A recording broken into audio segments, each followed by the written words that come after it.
পরে যিশু যখন জৈতুন পাহাড়ে বসেছিলেন, তখন শিষ্যেরা গোপনে তাঁর কাছে এসে বললেন, আমাদের বলুন, কখন এই সব হবে এবং কি রকম চিহ্নের দ্বারা বোঝা যাবে আপনার আসবার সময় ও যুগ শেষ হবার সময় হয়েছে?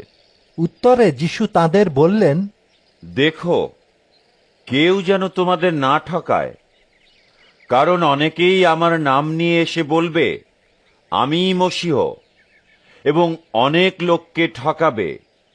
তোমাদের কানে যুদ্ধের আওয়াজ আসবে, আর যুদ্ধের খবরাখবরও তোমরা শুনতে পাবে।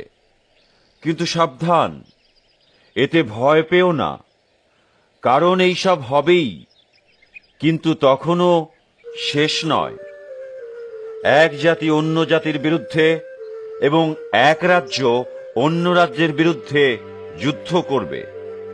অনেক জায়গায় দুর্ভিক্ষ ও ভূমিকম্প হবে, কিন্তু এই সব কেবল যন্ত্রণার আরম্ভ।